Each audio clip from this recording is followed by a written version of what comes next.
அனைவருக்கும் வணக்கம். நாம் இன்று பார்க்க உள்ள காணொளி, இன்று ஒரு இயற்கையான முறையில் மூலிகையை கொண்டு நாங்கள் ஒரு ஷாம்பை தயார் செய்திருக்கிறோம்.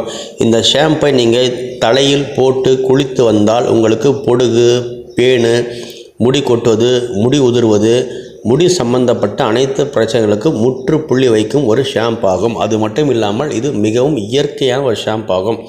அதை பற்றித்தான் பார்க்க உள்ளோம். அதற்கு முன் எங்கள் யூடியூப் சேனலை சப்ஸ்கிரைப் செய்து கொள்ளுங்கள், ஆல் நோட்டிஃபிகேஷன் கொடுத்து கொள்ளுங்கள்.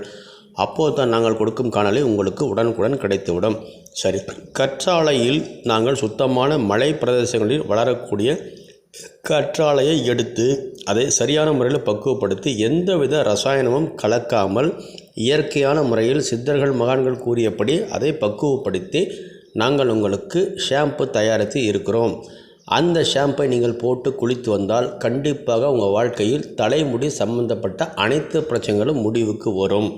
முடி உதிர்வது, முடி வெள்ளையாகுவது, பித்தங்கள் சூட்டு குறைவது, பித்தங்கள் நீக்குவது, முடியால் பல அலர்ஜிகள் ஏற்படுவது என கண்டிப்பாக இது ஒரு நல்ல சொல்யூஷனாக இருக்கும். அது மட்டும் இல்லாமல் இதே போல் செம்பருத்தி ஷாம்பும் எங்களிடம் விற்பனைக்கு இருக்கிறது.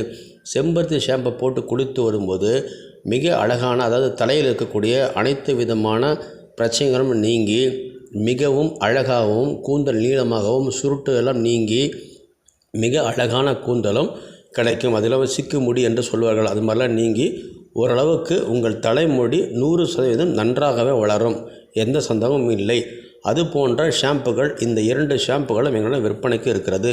இந்த ஷாம்பை நாங்கள் தமிழ்நாடு முழுவதும் விற்பனை செய்ய தயாராக இருக்கிறோம். நீங்கள் ஒரு ஷாம்பு கேட்டாலும் சரி, அல்லது ஒரு டன் ஷாம்பு கேட்டாலும் சரி, நாங்கள் கொடுக்க தயாராக இருக்கிறோம். இதில் பணிபுரிய ஆண் பெண் ஏஜென்ட்டுகளும் தேவை. இதை டிஸ்ட்ரிபியூட்டராக எடுத்து சேல் செய்வதற்கும் ஆட்கள் தேவைப்படுகிறது. இந்த ஷாம்பு வேண்டுவோர் கீழ்கண்ட எண்ணுக்கு தொடர்பு கொள்வோம். நன்றி, வணக்கம்.